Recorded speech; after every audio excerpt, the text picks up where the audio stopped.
నిజామాబాద్ జిల్లా ఆర్మూర్లోని శాస్త్రీనగర్ కాలనీలో కిడ్నాపర్ల వ్యవహారం కలకలంగా మారింది. కాలనీలో అనుమానాస్పదంగా తిరుగుతున్న ఇద్దరు వ్యక్తులను స్థానికులు పట్టుకొని దేహశుద్ధి చేశారు.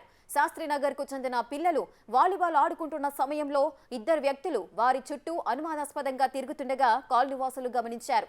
వారిని చూసి భయభ్రాంతులకు గురైన పిల్లలు వెంటనే కేకలు వేయడంతో కాలనీవాసులు ఆ దుండగులను వెంబడించి పట్టుకున్నారు. వారికి దేహశుద్ధి చేసి వివరాలను ప్రశ్నించగా పొంతనలేని సమాధానాలు చెప్పడంతో చిన్నపిల్లల కిడ్నాప్ ముఠాగా అనుమానించి పోలీస్ స్టేషన్కు తీసుకెళ్లారు.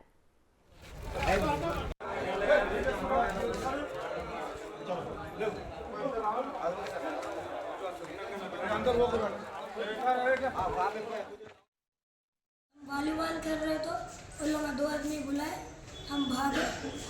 मैं रुक के सब कुछ का मारा, लकड़ी तोड़ रहे थे, भाग रू तो मैं खेल रहे तो बुला रहे, मैं डर के भाग गया। मैं चोर आए थे, हाथ पकड़े, मैं छुड़ा के भाग गया। सबको बुलाया, आए लोग दोनों, मैं नहीं भाग रू तो लकड़ी तोड़ रहे थे झाड़ के, भगा रहे तो हम भाग गए। मेरा बच्चा वॉलीबॉल खेले रहा था बाहर, तो 2 लोग जो है ना पकड़ने वाले उसको बुला के इसका हाथ पकड़ लिए तो जो है ना एकदम मुंह को हाथ लगाने जा रहे थे, उन्होंने चिल्लाया, गली वाले आके इन लोगों को पकड़ के या पुलिस स्टेशन लेके आए। स्क्रू ड्राइवर है, कटिंग प्लेयर है और क्या बोलते सो सामान है, पूरे नाखूना निकाल देने के, हाथा काट देने के, ब्लेडा है और मुँह को मास्क क्या क्या के लगाने के है, वो बेहोश करने के, ट्रीटमेंट सो भी ले लिखा है। बांसवाड़े के बोल के बोल रहे फिलो खुद तो अभी तक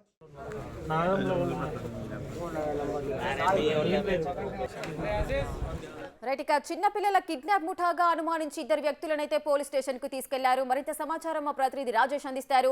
రైట్ రాజేష్, చెప్పండి. కొంతమంది పిల్లల్ని అబ్జర్వ్ చేస్తూ అక్కడే అనుమానాస్పదంగా తిరిగిన వ్యక్తులనైతే అక్కడి గ్రామస్తులు పోలీసులకు అప్పగించినట్లుగా తెలుస్తుంది. నిజంగానే వాళ్ళు కిడ్నాప్ ముఠానా? పోలీసులు ఏమంటున్నారు?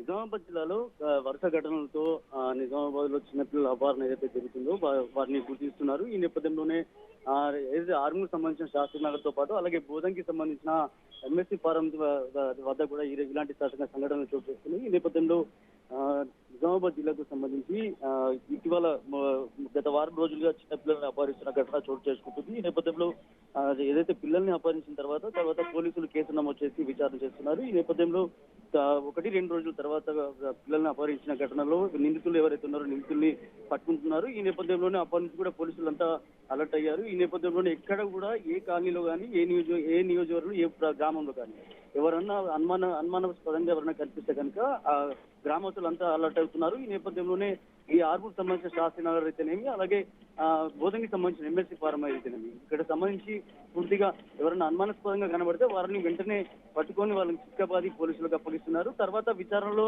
తేలిన అనంతరం వాళ్ళు ఏదో భిక్షాటనకు వచ్చో లేకపోతే ఇంకా వేరే విషయానికి వచ్చో లొంగిపోతున్న సందర్భంలో వాళ్ళు విషయాలు తేలుతున్నాయి. ఈ నేపథ్యంలోనే ఎక్కడ కూడా చిన్నపిల్లలు అపహరిస్తున్న నేపథ్యంలో ఏదైతే అది తీసుకెళ్లి సుమారు మహారాష్ట్ర లేకపోతే అక్కడ ధర్మాబాద్ సంబంధించి లేకపోతే చుట్టుపక్కల వేరే ఊర్లలో తీసుకెళ్లి సుమారు 2 నుంచి 4 లక్షల వరకు పిల్లల్ని విక్రయిస్తూ దొరికిపోతున్నారు. ఈ నేపథ్యంలోనే పిల్లలను అపహరించిన విషయంలో ఇప్పటివరకే పోలీసులు సీరియస్ గా తీసుకున్నారు, కేసులు నమోదు చేసి దర్యాప్తు చేస్తున్నారు.